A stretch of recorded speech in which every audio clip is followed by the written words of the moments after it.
How to remove device from Find My iPhone.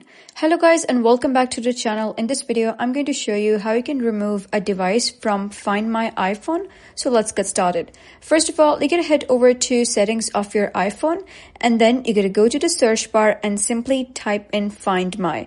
So you'll be able to see various options such as Find My Apple account, apps, and Apple account Find My. You're going to click on the first one, that is Find My Apple account.